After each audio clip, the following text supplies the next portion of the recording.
الله أكبر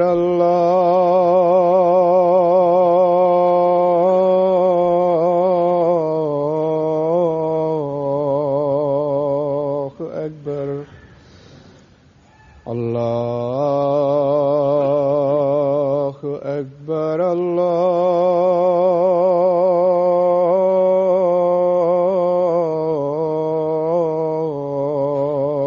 الله أكبر.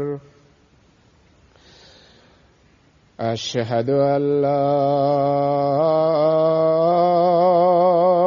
إله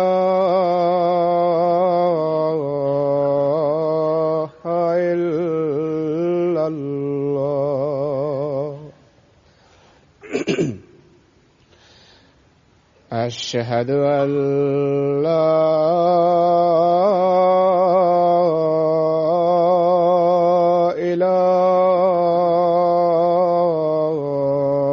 إله إلا الله. أشهد أن محمدًا رسول الله.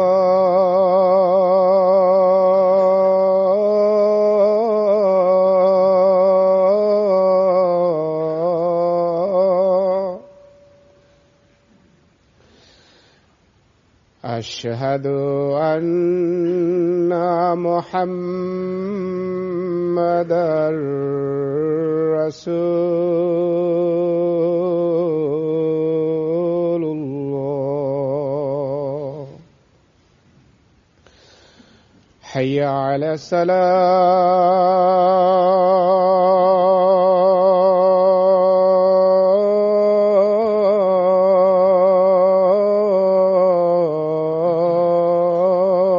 الصلاة. حي على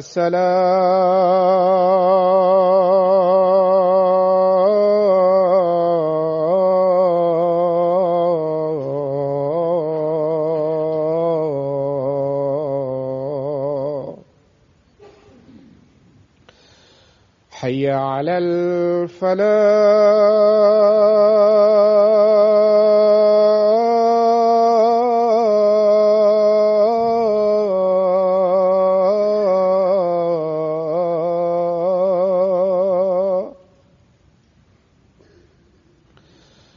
حي على الفلاح.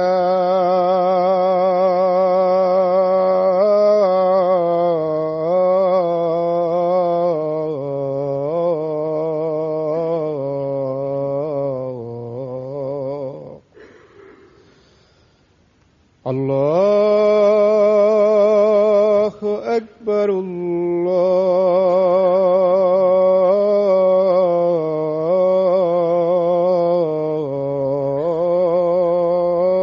الله أكبر. لا إله إلا الله.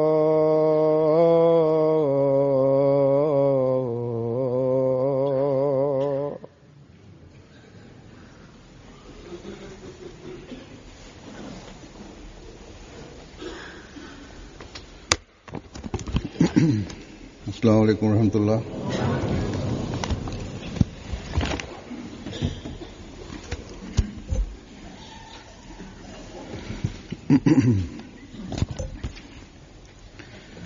أشهد أن لا إله إلا الله وحده لا شريك له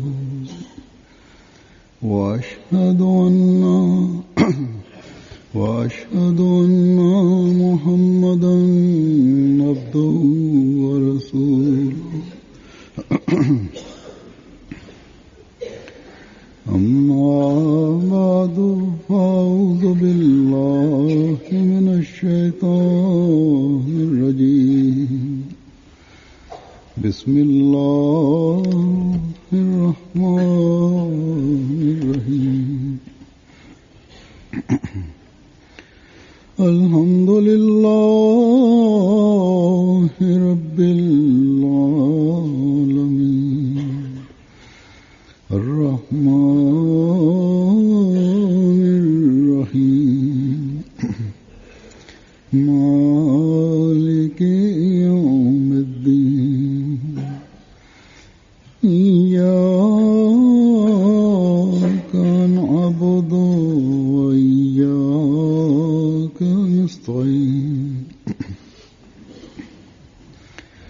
اهدنا الصراط المستقيم صراط الذين أنعمت عليهم غير المغضوب عليهم ولا الضالين. Size ve bütün dünyada bulunan bütün Ahmedilere सबसे पहले तो मैं आज yeni yılınızı tebrik आपको ederim. और दुनिया में फैले हुए Bana dahi ve hem kuruluşlar tarafından, cemaatler tarafından ve cemaat üyeleri tarafından tebrikler ulaşmıştır bana. Hepsine karşılıklı olarak gelecek yıllarını tebrik ederim ve ayrıca dua ederim. Allah-u Teala ancak kendi lütfuyla eskisinden daha fazla bu yılı अल्लाह ताला महज और महज kendi rahmetlerinin, lütuflarının yılı yapsın. इस साल को Ve bu dua her Ahmedi'nin फजलों और बरकतों kesinlikle duası vardır ve olmalıdır da. और ये दुआ हर Yalnız geleneksel olarak tebrik etmek faydasızdır. Ve bu maddiyatçı insanların işleridir. सिर्फ रस्म मुबारक Eğer biz Allah-u Teala'nın lütuflarını, bereketlerini ve rahmetlerini umuyorsak, arzu etmeden bu tebrikler edersek o zaman bunlar faydasızdır.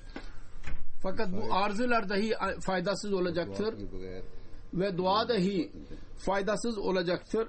Eğer लेकिन ये ख्वाहिश भी बेकार होगी. biz kendi yeteneklerimizi ve kuvvetlerimizi Allah-u Teala'nın lütuflarını toplamak için अपनी उन सलाहियतों kullanmazsak, और इस्तेदादों को Allah-u Teala bize verdiği kuvvetleri eğer biz Allah-u Teala'nın lütuflarını toplamak için kullanmazsak o zaman bu tebrikler faydasızdır.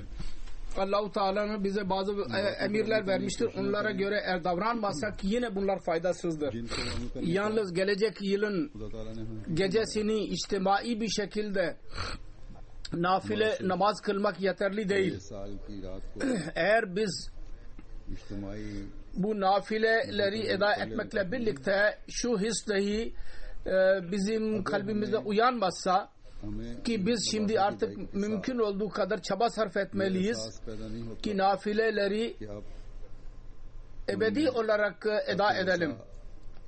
ये कोशिश करनी है İbadetlerimizin seviyesini dahi Allah-u Teala'nın करते रहें. lütuflarını elde etmek için अपनी इबादत के मयार को भी iyi yapalım, iyi bir şekilde eda edelim. Ve ameli hayatımızda her iş बेहतर Allah-u Teala'nın rızasını elde etmek için अपनी अमली जिंदगी yapmaya çalışmalıyız. में हर काम Eğer böyle bu düşünceyle रजा के हसूल के biz 2 gün önce gelecek yılını biz başlattıysak ve इस सोच के साथ birbirimize tebrikler ettiysek, ediyorsak o zaman किया है biz Allah-u Teala'nın lütuflarını ve rahmetlerini बातें toplamaya çalışanlardan sayılırız. अल्लाह ताला के फजल Dua ediyorum Allah-u Teala lütfetsin. Aramızdan her birimizin düşüncesi böyle olsun. Eğer bu böyle değilse o zaman bizim bu düşüncemiz öyle olsun. Allah-u Teala lütfederse. अगर नहीं Bu düşüncedir ki Allah-u Teala'nın geçen lütuflarını dahi bizi यही सोच है जो अल्लाह ताला के गुज़श्ता फजलों का भी शुक्रगुजार बनाती है. अल्लाह ताला ने महज और महज अपने फजल से हम पर bizi bize nasip etsin. और इनामात किए हैं. उनको अल्लाह ताला के हुजूर जितने वाला बनाती Ve Allah-u Teala kendi lütfuyla है. ताला के हुजूर हमको जितना ही हमारी जिंदगी bu ruh bize nasip etsin. Bu ruh Türkiye अल्लाह ताला ने जो हमें bizim tebriklerimizin arkasında olmalıdır. बस ये रूह है Biz geçen seneyi muhasebe ettiğimiz zaman मुबारक बातों के पीछे. cemaat bakımından जब हम bazı zorluklar vardır. Yine de 2003 senesi जमाती लिहाज bizi Allah-u Teala'nın birçok lütuflarını gösteren gibidir. 2013 का साल Onun için eğer bu Allah-u Teala'nın lütuflarını devam ettirirsek o zaman kibarlıkla, aciz ile, dua ile, çaba sarf ederek bu lütufları cezbetmeye çalışmamız lazım. Özellikle दुआ के साथ öyle insanlar इन फजलों को जज्ब करने की ki onlara bazı cemaat görevleri kendilerine tevdi edilmiştir. Özellikle bunun gözlerinin önünde bulundursunlar. bazı cemaati hizmati Bu lütufları cezbetmek için bizim kibarlık, inkisar, dua ve çaba bizim için gereklidir. Bazı kimseler हमें memnun kalırlar. Şuna ki bizim cemaatimizde büyük bir yerimiz vardır. इस बात को खुश हो जाते Tabii ki bu cümle कि हमें जमात onların dilinden çıkıyor यहूदों पर काम करने ki Allah-u Teala iş yapmak bize nasip etmiştir. Fakat bu उनके मुंह से iş निकलता है yapmanın hakkı ancak कि काम करने की o zaman eda edilecek ne zaman ki bir zihnin bir köşesinde dahi हक o makam söz konusu olmasın. जब Din hizmeti olsun bizim kafamızda. Din hizmetini Allah-u Teala'nın bir lütfu olarak sayınız. Bu kalbinizde bu olsun, zihninizde. खिदमत दीन को Kendi bencilliğiniz ve kibriniz ve kendinizi diğerlerden daha güzel saymak dahi sizin aklınıza gelmesin. Her kim bu düşünceyle çaba sarf ederlerse ve kibarlığı daima gözlerinin önünde bulundururlarsa Allah-u Teala onların işlerine sonsuz bereketler indirir. हर वक्त अपने सामने रखते हैं उनके कामों में अल्लाह Onlarla birlikte çaba sarf edenler dahi onlara yardım ederek के साथ cemaat hizmetlerini yaparlar. भरपूर तरीक से Ve cemaat fertleri dahi onların her sözünü जमाती खिदमत kalp sevinciyle kabul ederler. Kalp mutluluğuyla. Dua ediyorum Allah-u Teala lütfetsin. खुशी से Bizim bütün çalışanlarımız, iş görenler अल्लाह ताला करे कि हमारे bu kibarlık yaratsınlar kendi hayatında, ihlas, çaba अंजाम देने वाले ve dua durumunu yaratsınlar ve eskisinden daha fazla yaratsınlar onu.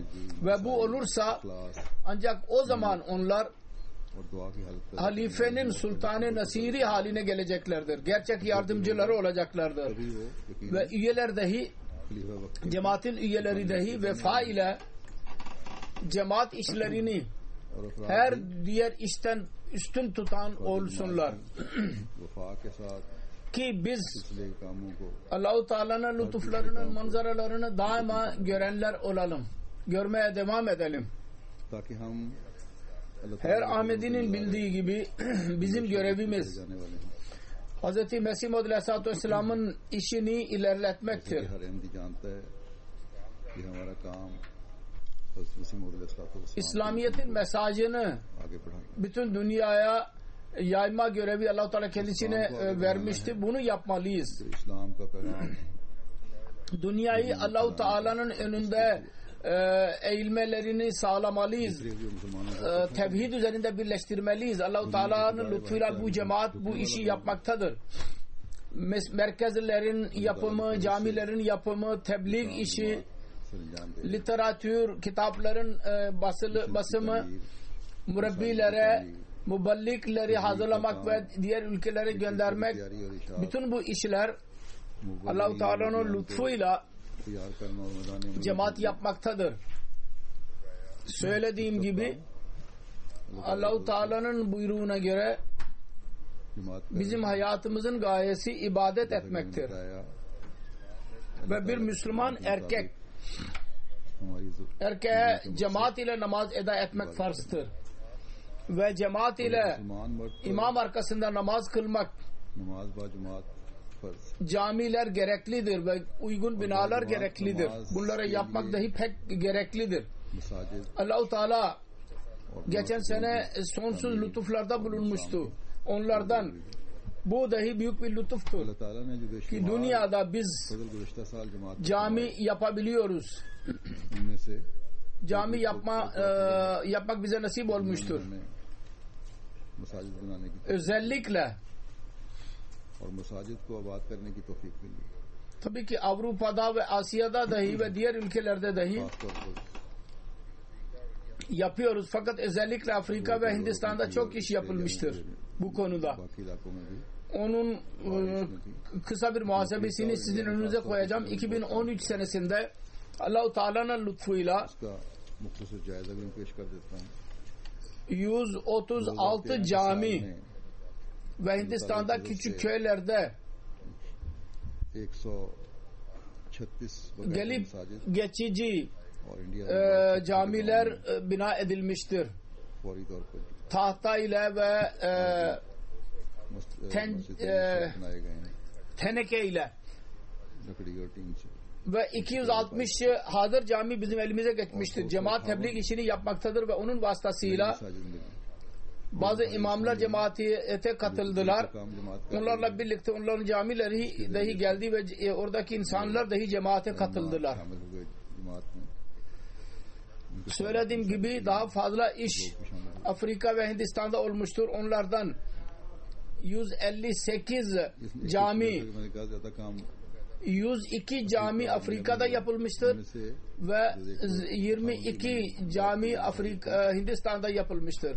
102 बाकायदा मसाजिद Ki hemen acil ihtiyaç giderilsin. Afrika'da 41 cami şu anda yapılmaktadır. Ve söylediğim gibi diğer ülkelerde dahi camiler yapıldı ve yapılmaktadır. Aynı şekilde misyonlar, merkezler vardır. 121 merkez cemaat için yapıldı. Onlar arasından 77 merkez Afrika'da ve 5 Hindistan'da yapıldı. Yani bu iki yerde Hindistan dahi çok geniş bir ülkedir ve Afrika bir kıtadır ve orada doğuda ve batıda bizim 6, 7, 8 ülkede cemaat yayılmaktadır ve hızlı bir şekilde iş yapılmaktadır. Sonra söylediğim gibi bizim görevimiz İslamiyet'in mesajını dünyaya iletmektir. İslamiyet'in güzel talimatını yaymaktır. Ki dünya insanları dünyanın güzel talimatını öğrensinler. Ve bizim müballiklerimiz Allah-u Teala'nın lütufuyla murabbilerimiz bu iş yapmaktadırlar. Bunun dışında benim turlarım vardı değişik ülkelere. Onlar vasıtasıyla dahi bir dereceye kadar cemaat tanıtılır. İslamiyet'in talimatından vakıf olur dünya insanları. Ve daha sonra bu tanıtımı ilerleterek oradaki müballikler, bazı öyle müballikler vardı ki oradaki gazetelerde köşe yazılarını yazarlar. Bazı öyle mürabbiler var ki benim hutbelerim vasıtasıyla gazetelerde İslamiyet'in talimatını tanıtırlar. Ve böylece bu mesaj dahi Allah-u Teala'nın lütfuyla yayılmaktadır ve bu geçen sene çok genişlemiştir Allah-u Teala'nın lütfuyla. Ben turdan bahsettim. Daha önce de beyan etmiş bulunuyorum. Turlardan sonra Amerika'da ben geçen sene tura gittim. Orada 12 milyondan daha fazla insana ulaştı bu mesaj. Kanada'ya gittim. 2 şehri gezdim. 8,5 milyona kadar bizim mesajımız ulaşmıştır. Bu her iki ülkede toplumsal olarak hemen hemen 200 milyon insana bizim mesajımız ulaşmıştır. Allah-u Teala'nın lütufları çoktur. Onun için ki Ahmediye cemaatinin mesajını iletmenin yeni yolları açılmaktadır. Benim turlarım vasıtasıyla söylediğim gibi yeni yollar açılmıştır mesaj iletmenin ve onları müballikler daha da genişletmişlerdir. Faal murabbiler can ile başıyla seven işler bu işi ilerletmektedirler. Ve sonra orada Allah-u Teala onlara başarılar nasip etmiştir. Aynı şekilde Almanya'nın turları esnasında dahi 2 defa oraya gittim. camilerin temelini attım ve jalsaya da katıldım. Orada gazeteler ve radyolar ve televizyonlar bunları yaydılar. Orada yalnız Almanya'ya kadar değil, Avusturya ve İsviçre'nin televizyonları dahi vardı. Ve öylece toplum olarak bu yolculuk esnasında Almanya'ya gittiğim zaman 4 milyona bu mesajımız ulaştı. Sonra Singapur var, Avustralya, Yeni Zelanda, Japonya turlar esnasında çok geniş bir şekilde medya bundan bahsetti ve aşağı yukarı 300 milyon insana bizim mesajımız ulaştı. Bu Allah-u Teala'nın bir lütfudur. İnsanın çabası bunu asla yapamazdı. İnsanın çabası öyledir ki Avustralya'da bizim harice sekreteri matbaayla da alakası vardır. Orada bir gazete vardı. Eyalet gazetesi, onun temsilcisine dedik ben geleceğim dedi. Ve tam zamanında özür diledi. Ancak Allah-u Teala lütfetti, mazeret etti ve 15 dakika sonra oradaki milli gazete ile irtibata geçildik ve sanki bekliyordu ki ne zaman ben haber alayım ki Avustralya turuna gidiyorum ve 15 dakika sonra hemen oraya geldi. Bu yalnız Allah-u Teala'nın lütfu iledir. Allah-u Teala kendi yardımını bu şekilde bize yardım manzaralarını bize göstermektedir. Yoksa biz asla bekleyemezdik ki o kadar kısa bir zamanda bir temsilci gelecek ve mülakat yapacak ve Milli Gazete'nin temsilcisi olacak ve orada gazetede bu yayınlanacak. Biz onu asla beklemezdik. Almanya'nın tarihinde dahi ilk defa nasyonal milli televizyonda bizim cemaatimizin haberi neşredildi. Avustralya'nın internasyonal kanalları vardır. Orada haberler yayınlandı. Ve daha önce de söylediğim gibi 46 ülkede bu haber ulaştı. 46 ülkeye. Yeni Zelanda'nın nasyonal yani milli televizyonu haberler verdi. Japonya'nın bir gazetesi vardı. 20 milyon sayıda basılmaktadır. Benimle mülakat yaptılar, haber verdiler ve yalnız bu kadar değil. Daha sonra oradaki misyoner merkezi murabbinin misyon in charge missionary'nin dahi mülakat yaptılar kendisiyle ve onu dahi ondan bahsettiler ve İslam konusunda sorular sordular. Ve orada bizim cami yapılmaktadır. İlk camidir. Bu cami yakında da haberler yayınladılar. Allah-u Teala'nın lütfuyla geniş bir yerdir. Bir salon dahi orada vardır. Ve tam kıble istikametindedir o salon. Onu değiştirmeye dahi mecbur olmayacağız. Kısacası o caminin yapımıyla Japonya'da dahi İslamiyet, Ahmediye vasıtasıyla tanıtılmaktadır. Söylediğim gibi bu cami ve tur neticesinde yalnız gelip geçici olarak değil, daha sonra dahi misyoneriyle mülakat yaptılar ve orada da önceki haberler vardı, onlar daha da genişledi. Kısacası Allah-u Teala'nın lütufları sayısızdır. Radyo ve televizyonlar vasıtasıyla dünyada benim turlarım neticesinde 180 milyondan daha fazla insana mesaj ulaştı. Aynı şekilde bu senede 1000'den fazla gazetede 160 milyon insana mesaj ulaştı. Bu Allah-u Teala'nın bir lütfudur ki bu kadar geniş bir şekilde gerçek İslam olan Ahmediye'nin mesajını ulaştırmıştır diğer insanlara, bütün insanlara.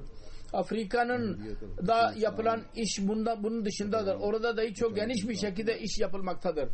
medya vasıtasıyla orada Africa के ममालिक में जो काम हो रहा है 100 milyonlarca insana İslamiyet'in mesajına ulaşmıştır. Gana'da orada milli gazete, वहाँ करोड़ों लोगों तक Ghana Broadcasting Corporation bizim MTN'in programlarını yayınlıyorlar. Jalsa oldu 2013 senesinde onun programlarını gösterdiler. वो हमारे MTA के प्रोग्राम उन्होंने देने शुरू किए हैं। Ve bu programlar 2013 का उसके प्रोग्राम उन्होंने दिखाए yandaki ülkelere dahi ulaşmaktadır. और ये प्रोग्राम जो हैं, Satelit vasıtasıyla. जानने का Allah-u Teala olağanüstü bir şekilde gerçek İslamiyet'in mesajını yaymanın yollarını açmaktadır. Bu sene हकीकी इस्लाम का पैगाम पहुंचाने के रास्ते खोल रहा है। katılanlar dahi हाल में जो मुख्तलिफ çok section etkilendiler. Siyasetçiler ve उनमें शामिल होने वाले yönetim sahipleri İslamiyet'in talimatından vakıf oldular ve onlar için bu düşünce yepyeniydi. बनाने वाले Halbuki bu düşünce değil, talimattır, gerçektir. İslamiyet'in talimatıdır, hayret vericidir onlar için. İslamiyet'in böyle bir talimatı da var mı? हकीकत Allah-u Teala'nın hangi lütuflarından bahsedelim? बड़ी हैरत वाली Bazı बात है münafıklar कि इस्लाम की इस तरह की तालीम है। şunu dahi söylerler. बस किन किन फजलों को इंसान गिने Bu filan vasıtasıyla oldu ve filan vasıtası şu kadar para sarf edildi ve oldu. यही बातें कर देते हैं। Ama ne derlerse desinler öyle insanlar azdır cemaat arasında. किया गया तो हुआ Bu cemaatin mesajını ulaştırmak için bir insana ihtiyaç yoktur. Allah-u Teala'nın lütfudur. Ve para da sarf edilmez insanların propaganda yaptıkları gibi. Öyle dedikodu yaparlar. Böyle insanlardan किया जाता है जिस तरह लोगों cemaat üyeleri bunlardan kurtulmaları lazım. Onlar münafıklar çok kurnazca sözler söylerler. के अफराद को होशियार होना चाहिए। O kadar geniş bir şekilde söylediğim gibi hiçbir insanın çabasıyla bu iş yapılamaz. Yalnız Allah-u Teala'nın lütfudur. इतने वसी पैमाने Ve पर Allah-u Teala eğer istemeseydi biz ne kadar çaba sarf edersek asla yapamazdık bunu. Ne kadar çaba sarf edersek edelim. जितनी भी कोशिश Hatta ben gördüm ki değişik yolculuklar esnasında ben gördüm. Bazı büyük insanlar vardır. Benimle mülakat yapmayı çok severler. Görüşmeyi çok severler. Onlar görüşmek istediler. Ama ben inkar ettim bir sebepten dolayı. Ondan sonra çok acizane bir şekilde istediler ki görüşelim. Onun için hiçbir insanın zihnine bu düşünce gelmesin ki birisinin görüşmesiyle bizim cemaatin mesaja ulaşmaktadır yahut bir insanın vasıtasıyla ulaşmaktadır. Bu tamamen boş bir düşüncedir. Allah-u Teala'nın lütfudur ve Allah-u Teala'nın lütfu Mesih Muhammed Aleyhisselatü Vesselam'a söz vermişti. Mesih Muhammed Aleyhisselatü Vesselam'a senin tebliğini dünyanın dört köşesine ben ulaştıracağım. Bir insan değil. Onun için Ahmediler bunu daima hatırda tutmaları lazım. Bir insandan bir şey beklemiyoruz ve ona muhtaç değiliz. Biz yalnız Allah-u Teala'ya güveniyoruz. O bizim Mevlamız odur. O bizim yardımcımız da odur. O cemaati ilerletmenin güzel manzaralarını bize göstermektedir. İlerlemenin. Afrika'da bu ilerleme sözdeki ulemalar ve bazı liderleri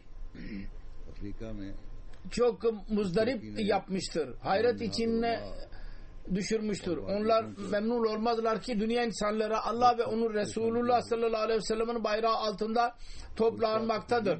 Onların düşündüğü şudur ki Ahmediye cemaati vasıtasıyla bu insanlar gerçek Müslüman olmaktadırlar.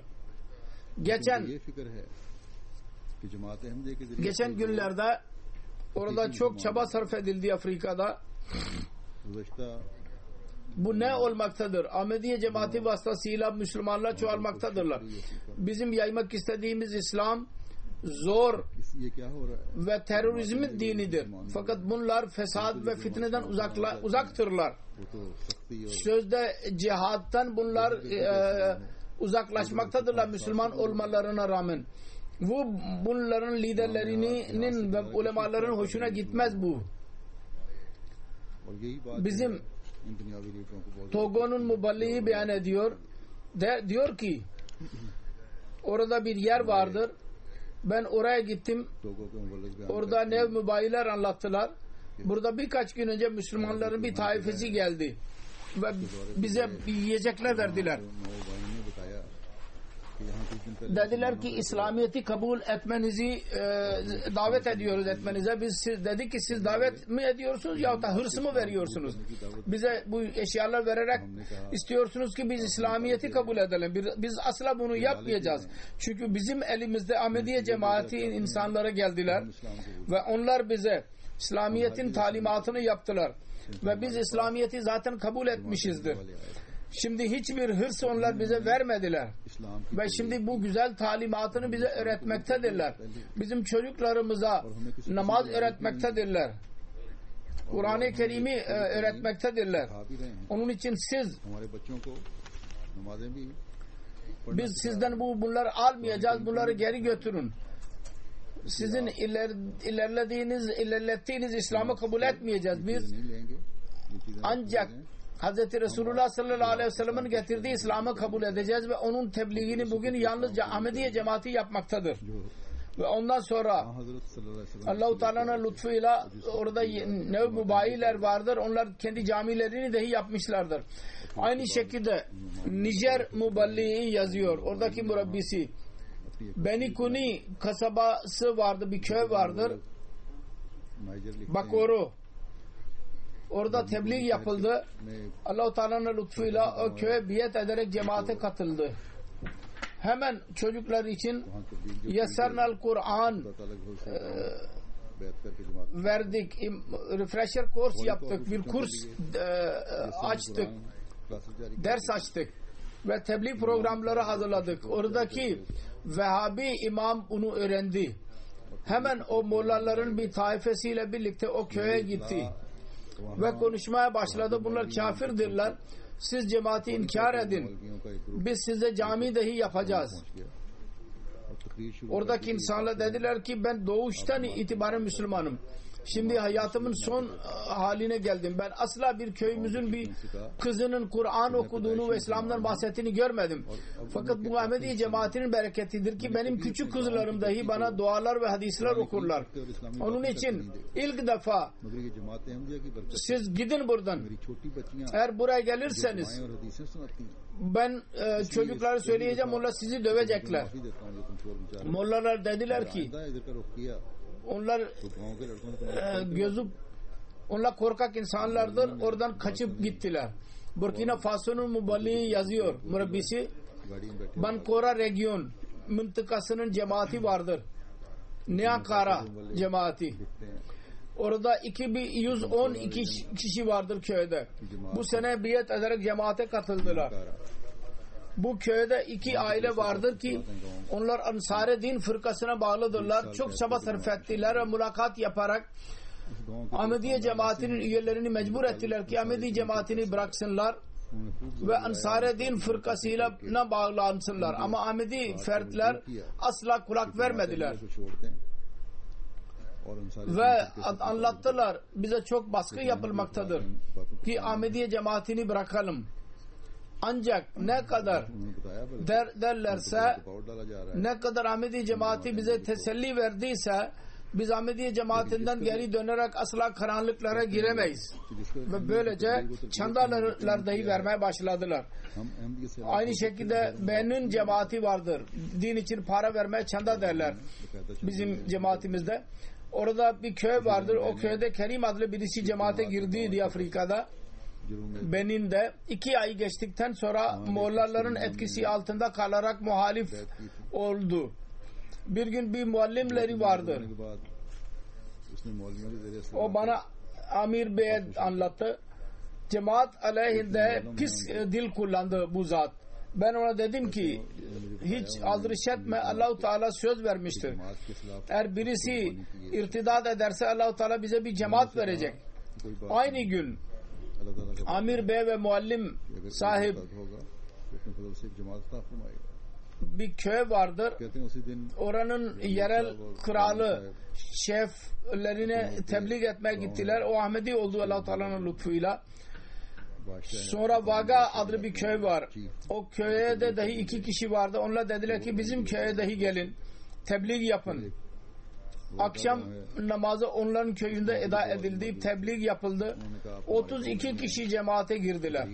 Ve böylece cemaat, yeni bir cemaat oluştu orada. Ve küfür eden insan, polis onu arıyordu, o köyü bırakıp gitti, kayboldu. Sonra Nijerya'daki müballik in charge yazıyor. Kamerun'un bölgesi, Fambo'nun Müslümanların bölgesi vardır. İlk defa biz orada hilafet gününü kutladık. Her sene gibi bu sene dahi orada Kamerun'da Pakistan'dan gelen bazı mollalar bizim cemaatimize itiraz ettiler. Hilafetin haberleri televizyonda dahi neşrediliyordu. Onlar dahi bunu öğrendiler. Tebliğ cemaatinin 24 kişilik bir grubu ki 10 kişi Kenya vasıtasıyla ve 15 kişi Kamerun ve Çad sınırından geçerek oraya geldiler. Ve bu şehirde Allah-u Teala'nın lütfuyla şimdi cemaatin çoğulu vardır. Oradaki şef imamı ve onun yardımcıları, imamlar kendi dostuyla, cemaatiyle birlikte 3-4 gün önce cemaate girmişlerdir. Bu grup bizim muallimimiz vasıtasıyla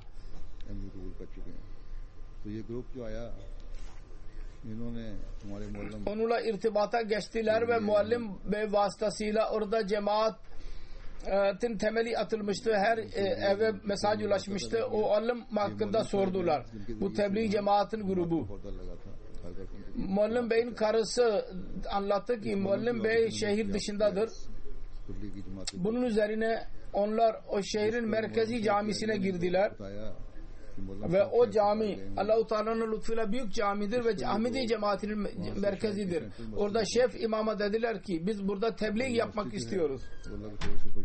Ve hepinize cemaat hakkında gerçekler anlatmak istiyoruz. Bizim imamımız dedi ki siz cemaat aleyhinde bir şey söz söylemek istiyorsanız ben size söyleyeyim. Bu içinde durduğunuz cemaat Ahmediye cemaatinin mescididir. Ve biz Allah-u Teala'nın lütfuyla Ahmedi Müslümanlarız. Onun için böyle asla yapmanıza izin vermeyeceğim. Ve siz buradan gidebilirsiniz. Kısacası polise dahi haber verildi. Ve onlar o grubu o şehirden çıkarttılar. Aynı şekilde şimdi Güney Afrika'da Pakistanlı mollalar vardır. Pakistan'dan 20 mollalık bir grup Delhi'den, Hindistan'dan, Suudi Arabistan'dan oradaki yerel mollalar dahi vardır. Onlar Muslim Judicial Council altında cemaat aleyhinde programlar yapmaktadırlar. Sierra Leone'dan aynı rapor vardır. Orada dahi Pakistan'dan tebliği molla ve Mısır'dan, Ezher'den mezun olmuş olan, Suudi Arabistan'dan tahsil görmüş olan yüzlerce kimse oradadır. Ve her uçuşta çok sayıda insanlar gelmektedirler. Her uçakla ve köylerde ve kasabalarda Ahmediye cemaati ve Şii aleyhinde cemaati kışkırtırlar. İnsanları kışkırtırlar. Tebliğ yapacaklarına yalnız fitne ve fesat yaratırlar. Şimdi orada bir Afrika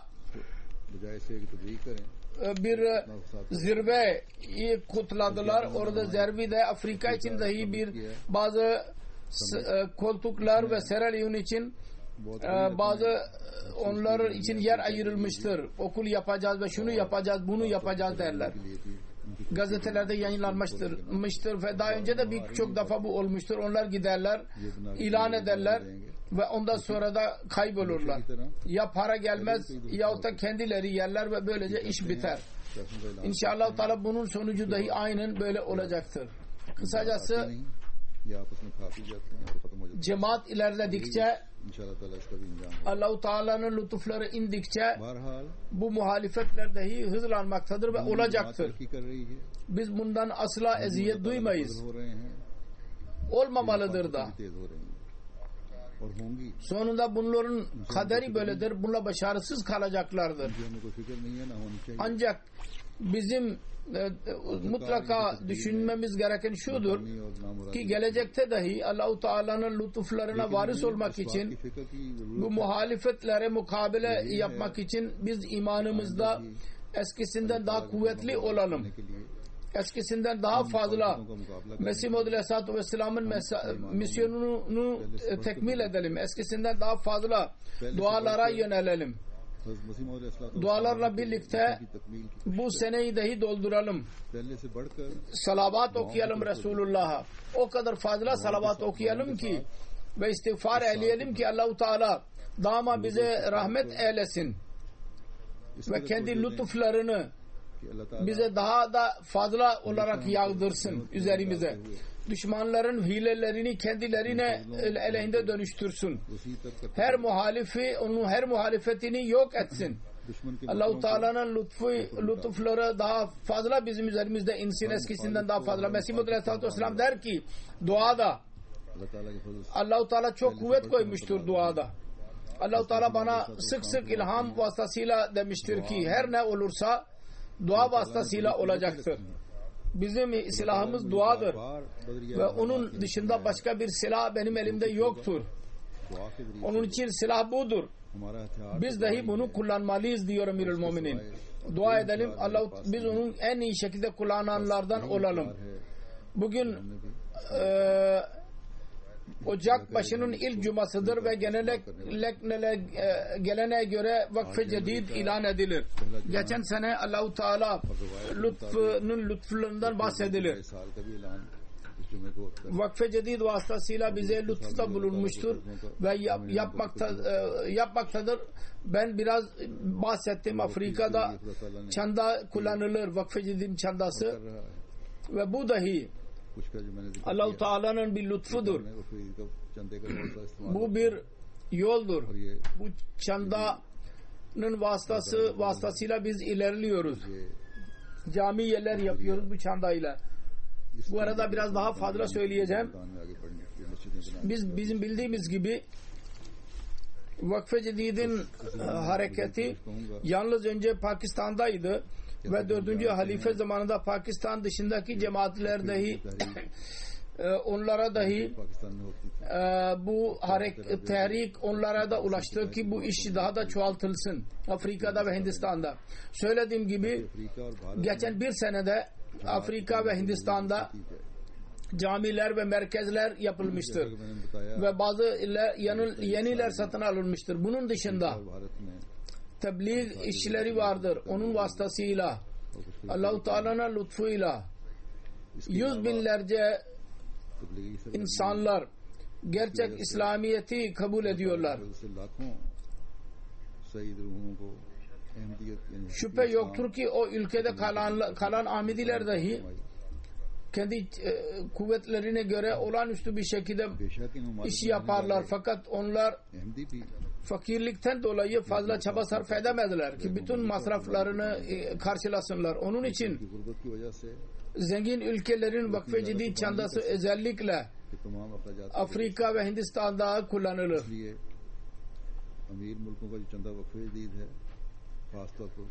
Fakat söylediğim gibi bu ülkelerin insanlara dahi bir his ile çanda verirler. Geni Kunakri'nin Muballi'nin yazdığına göre bir Ahmedi bir genç Guma Sako anlattı. Ben evlenecektim. Evde para yoktu ki evlenebileyim.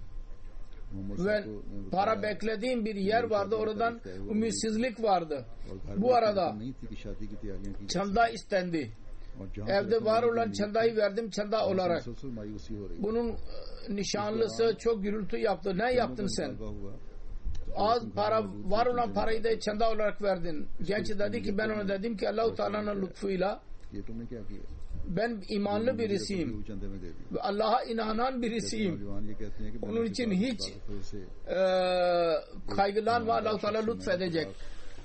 Ve Ahmedi'nin çandası hiçbir zaman zayi gitmez. Ertesi gün işe gitti. Bütün para bekliyordu uzun zamandan beri ve para kendisine verildi. Eve getirdiği zaman insanlar, ailesi hayret içinde kaldılar. Bu kadar acele bir şekilde Allah Teala lütfetti. Sonra fedakarlığı nasıl yollarını benimserlerler. Benimden bizim muhabballiğimiz yazıyor. Yıl başında Kotono regionunun Atlantik bölgesinde o kadar yağmur yağdı ki insanların tahalları yok oldu. Her şey su altında kaldı. İnsanların içinde değil çında yiyecek kalmadı. Bu durumda bana dahi yazdılar dua etmek için. Sonra oradaki bir cemaat karar verdi. Eğer biz tahılımız yok olduysa köylerde çanda da ondan veriyoruz. Biz böyle yapacağız. Bu sene tohum atacağız. Onda bir tarla cemaat için dahi ayıracağız ki o tamamen çanda olarak cemaate verilsin. Ondan sonra tohum bir tarlada tohum attılar ve Allah-u Teala o kadar lütfetti ki çanda dahi verdiler. 12.000 frank onların eline geçti. Aynı şekilde Gambiya'daki bir bayan diyor ki çanda almak için muhassil gitti. Sık sık evine giderdi ve çocuklarından bir şeyler getirirdi. Bunu görünce muballik anlatıyor. Çocuklar dahi eve girdiler ve oradan ne bulunduylarsa getirdiler. Biz neden sevap kazanmayalım? Öylece Allah-u Teala çocukların kalbine dahi çandanın önemini Allah-u Teala indirmektedir. Aynı şekilde Gambiya'da bir yeni mübayidir. Bir sabun götürüyordu. Yolda anladı ki çanda isteniyor. Ve her birisi versin. O parayı verdi ve dedi ki sabun Allah-u Teala bana verecek. Allah-u Teala lütfetti. 2 gün sonra onun misafiri geldi. Bir karton getirdi. Sabun kartonu hediye olarak verdi ona. Aynı şekilde Benin'den bir bayan gizli bir şekilde hayır yapandır ve din işlerine çok katılandır. Diyor ki onun çandası fazlaydı fakat yine de biz onunla irtibata geçtik yıl sonunda. Duyar duymaz Allah-u Teala'nın lütuflarını saymaya başladı ve yine 100.000 frank sifa çanda verdi. Bu arada kendisine anlatıldı. Filan kız tarafından dahi çanda bekliyoruz. Hemen onun adıyla dahi 30.000 verdi. Kendisi vermeye çalıştı. Kızı tarafından dahi. Dendi ki bir kızınızın az bir çandası baki kalmıştır. Onu dahi ödedi. İşte böyle insanlar dahi vardır. Onlar bütün arzularını yok ederek çandanın önemliliğini anlayarak onu verirler. Aynı şekilde Tanzanya'nın muballiği yazıyor. Para vermeyenlere, çanda vermeyenlere denildi. Onlar hemen çanda vermeye başladılar. Ve bazıları ihtiyaçlar fazlaydı ama ihtiyaçları arka plana attılar ve çandaya önem verdiler. Mali'nin amiri yazıyor. Bizim muallim Abdülkadir çanda istedi ve onun önemini beyan etti. Bunun çok bereketlidir çanda vermek dedi. Oradaki imam fakir birisiydi. Bisiklet satın alacak parası yoktu. Sordu ne kadar çanda istiyorsunuz? Muallim bey dedi ki Allah-u Teala ne kadar lütfettiyse ona göre ver. Fakat anlattı ki ne vereceksen çaba sarf et ki az olmasın. 1000 frank imam beye verdi. Ve dedi ki düşündü ki eğer çanda vasıtasıyla bereket doğruysa O zaman Allah-u Teala şimdi bisiklet yerine kendisine motosiklet verecek. Daha 6 ay geçmişti ki bir motosiklet almak kendisine nasip oldu, satın almak. Ve 1000 yerine 65.000 frank çanda verdi. Aynı şekilde Haryana'da bir Ahmedi 12 rupilik bütçesi vardı. Çandanın önemi kendisine anlatıldı. Dedi ki 50.000 rup benim maaşım var, ona göre hazırlayın bütçe. Ve ona göre çanda vermeye başladı. Sonra oranın biz Vakfe Cedid sekreteri yazıyor. Cemmu Keşmir'den bir kadın okul hocasıdır. Çanda Vakfe Cedid en fazladır. Gelirine göre ne zaman yeni bütçe olursa sorar. Halife tarafından hangi bütçe beyan edilmiştir, o anlatıldığı zaman eskisinden daha fazla söz verir ve ilk olarak onu eda eder. Bu sene dahi söz verdi ve merhum kocası tarafından dahi 20.000 rupi verdi çanda. Sonra Vakfe Cedid muhasebecisi yazıyor. Asnur cemaatin birisi vardır. Çanda almak için kendisine gidiyoruz. Ne zaman biz ona gittiysek Asnur cemaatten olan Hoca Bey mutlaka ilerlediğinden bahseder. Bu sene biz ona gittik. Anlattı ki birçok fakir insana iş öğretti. Ve şimdi onlar benimle yarışa girerler iş konusunda. Dedi ki keşke bu benimle mukabele yarışıyorlar. Allah-u Teala işlerini çoğaltsın. Keşke çanda vermek konusunda benimle yarışsınlar. Benim malım ne kadar çarşıya giderse, ücret az olursa da Allah-u Teala ona güzel bir satın alıcı ortaya çıkarır. Birçok olaylar vardır kadınların ve erkeklerin. Mal fedakarlığın, çandanın önemi belli olur. Yalnız dışarıdaki insanların yardımıyla değil, kendileri dahi büyük fedakarlık yaparlar.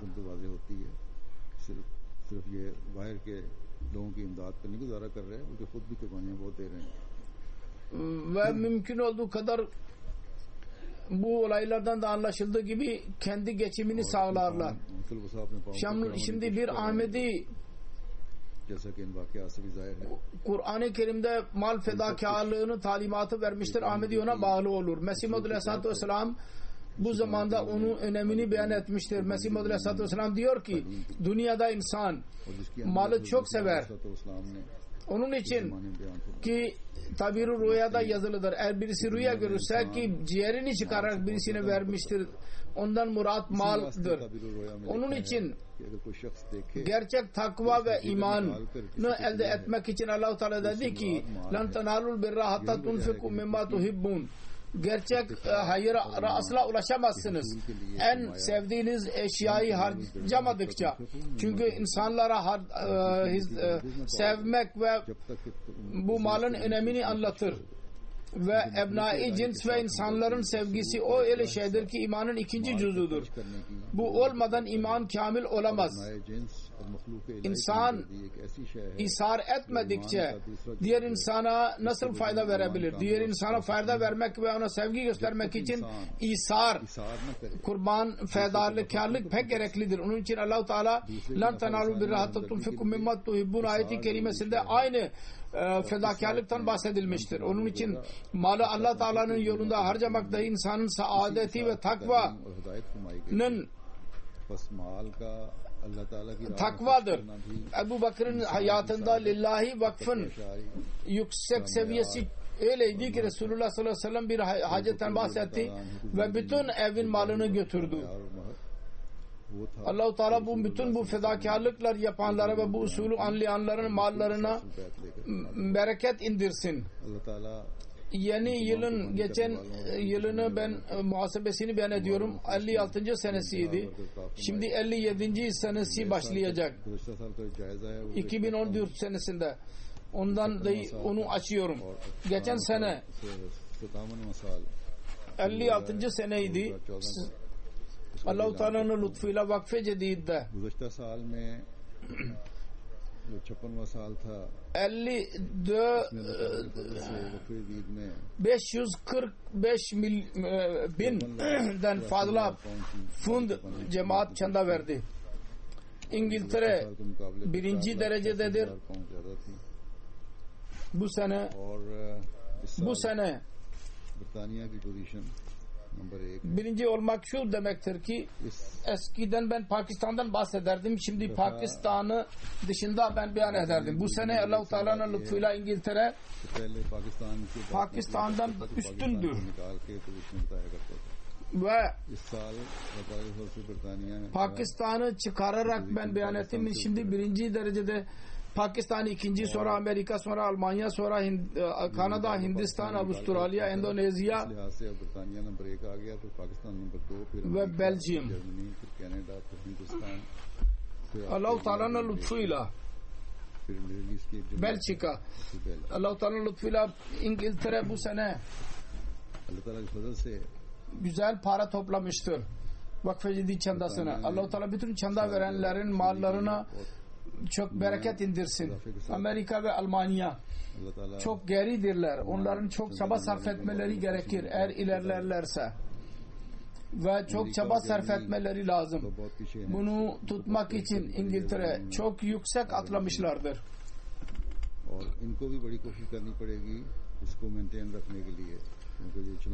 Bazı kimseler belki fikir verecekler. Bir defa 4. halife zamanında dahi Pakistan ikinci olduydu. Tehlike Cedid çandası konusunda. Onlar diğer insanlara dediler ki dışarıdakiler akrabalarına bize para verin, biz çanda göndereceğiz. Çanda vereceğiz. Belki yine fikir verecekler. Böyle isteniz ki Pakistan'ın durumu kalsın. Ben böyle demeyeceğim. Kimin Allah-u Teala hangi sıra verdiyse o kalsın. Kendisi çaba sarf etsin. Ancak Pakistan ikinci bakımdan onların durumu vardır ki oranın parası oranın durumundan dolayı değer kaybetmiştir. Buna rağmen çok büyük fedakarlık yaptılar. Bunun dışında Pakistan'ın durumu işler yoktur. Pakistanlılardaki Ahmediler özellikle hedef tutulurlar, onların işleri bozulur. Buna rağmen fedakarlıklar konusunda onların karakteri çok bellidir. Allah-u Teala onların mallarına bereket versin, onların zorluklarını gidersin ve onlar için kolaylık göstersin. Zerrecik kolaylık olursa onların Ahmediler güzel bir hisle çanda verirler. Belki gelecek sene kendileri birinci olabilirler dışarıdan yardım almadan. İngiltere dahi atlamıştır. Allah-u Teala onu dahi bereket etsin. Vakfe Cedid sekreteri ve Amir Bey şimdi eskisinden daha fazla çaba sarf etmelidirler ve dua etmelidirler. Bundan sonra büyük cemaatler arasında kişisel çanda vermek bakımından Orta Doğu'nun bir cemaati vardır. Arap, sonra Amerika, İsviçre, İsviçre 61, Belçim 47, İngiltere 45. Burada sayıf çoğalmıştır demek ki çanda bunun için çoğalmıştır. Avustralya 39, Fransa 38, Kanada 32, Japonya 30, Singapur, Almanya ve Norveç 29 fund sterlin. Katılanların sayısı dahi 1 milyondan daha fazladır. Aşağı yukarı 2 milyon. Afrika'nın yeni nev mubayiler katılmışlardır. Ancak gelecek seneden itibaren Afrika'daki insanlar dahi not etsinler, kendi fihristlerini göndersinler çanda görenlerin. İster 10 kuruş veren olsun ki biz öğrenelim ki sayı bakımından ne kadar hangi cemaatten çanda verenler vardır. Katılanları bakımından Burkina Faso, Benin, Sierra Leone, Gambia, Niger, Ivory Coast, Tanzanya cemaatleri yeni çanda verenleri katmışlardır. Nijerya birincidir, sonra Ghana, sonra Mauritius çanda bakımından.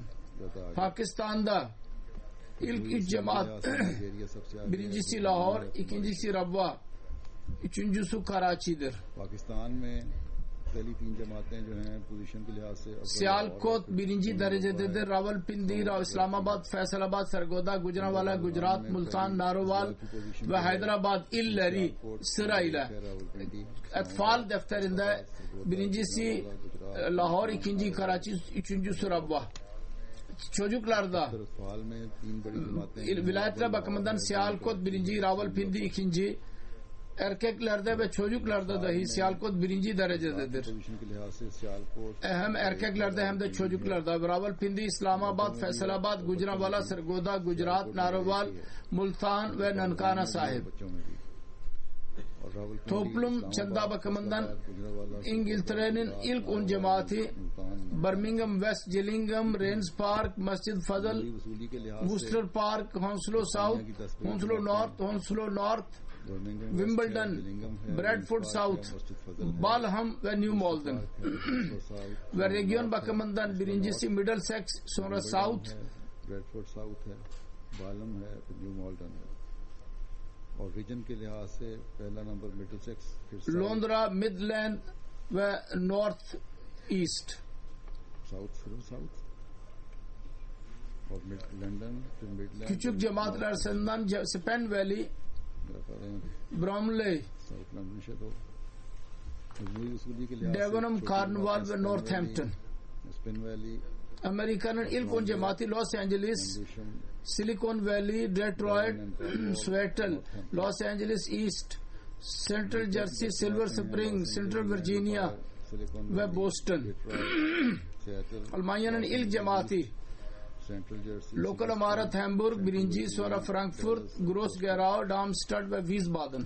Germany की 5 जमातें, Para bakımından cemaatin Almanya'nın ilk cemaati Rodermark birinci, Nidda ikinci, विस्बादन, Fellbach, Mainz, Fulda, जमातें, Neuss, फैली, नीदा, फिर फ्रेड, Koblenz Mainz ve Cologne. Kanada'nın 10 cemaati Calgary, वॉइस, Peace Village सूट, ve Vancouver. लेंस, नोफर और Cologne, Küçük cemaat Edmonton, Durham, Ottawa, Saskatoon, South. Peace village, Vaughan, Vancouver. İngiltere'nin eyaletleri arasında birinci derecede Kerala, sonra Cemmu Kaşmir, sonra Andhra Pradesh, Tamil Nadu, West Bengal, Odisha, Karnataka, Khadian, Punjab, Maharashtra, Delhi ve Upper Pradesh. Andhra Pradesh, Tamil Nadu, West Bengal, Hindistan'ın küçük cemaati Kerala, Kalikat, Kannur, Hyderabad, Khadian, Kolkata, Chennai, Bengadi, Bangalore, Rishinagar. केरलाई, कालीकट, केनानूर टाउन, हैदराबाद, कादियान, Kolkata, Allah Teala bütün bu fedakarlık yapanlara çok mükafatlar versin. Bir cenaze kıldıracağım namazdan sonra. Latif Bey, Boston Amerika'dadır.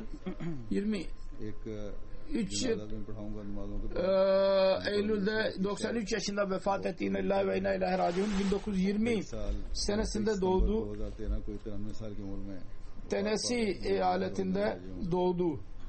1920 में पैदा हुए थे अक्टूबर में। Hz. Mesih Maud Aleyhisselatü Vesselam ve Müslim Maud radıyallahu anh'ın kitaplarını okuduktan sonra 1947 senesinde biat ettiği cemaate girdi. Afrikan Amerikalı Ahmedi'ydi. İlk Afrikalılardan birisiydi Amerika'da. Derdi ki benim görevim idi ki ben cemaate gireyim. Eğer ben cemaate girmeseydim Allah katında ve doğruluktan ben yüzümü çevirirdim. Doktor idi. Değişik üniversitelerde profesör idi. Değişik kitapları yazmıştır. Kendi hayatı dahi onun içindedir. Onun işinden dolayı vefat haberi bütün dünyaya yayıldı. Ve Amerika'nın bütün büyük gazetelerde yayınlandı. Clinton kendisine davet için çağırdıydı White House'a. Şalvar kamis ile gitti oraya. Ve en büyük mükafat aldı. Nobel ödülüne eşit idi. Din konusunda asla taviz vermedi. Nerede içki varsa o gibi yerlere gitmezdi. Hacca dahi gitti. Mal fedalık konusunda olağanüstü bir zat idi. Mal sekreteri diyor ki adetiydi ay içinde ne zaman para alırsa hemen lazımi çandalarını hemen öderdi. Ve derdi ki ben şimdi dahi inanıyorum.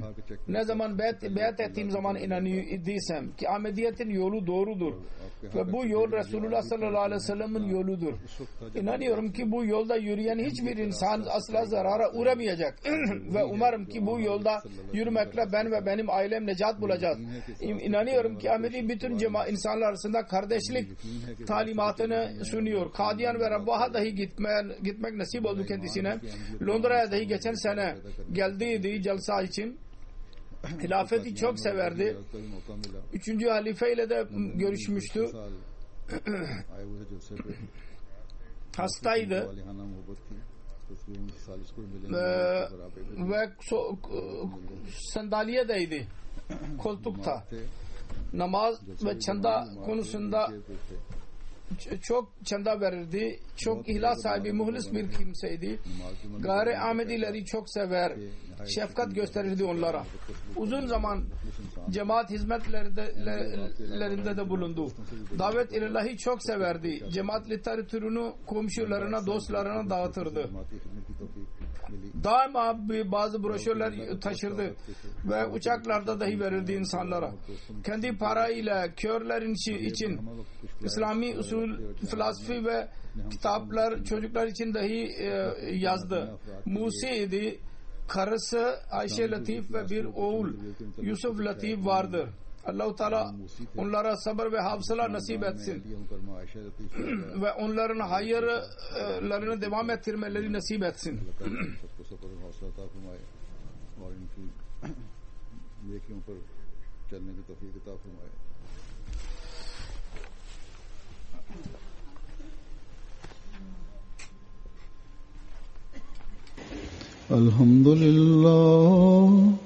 الحمد لله نحمده ونستغفره ونؤمن به ونتوكل عليه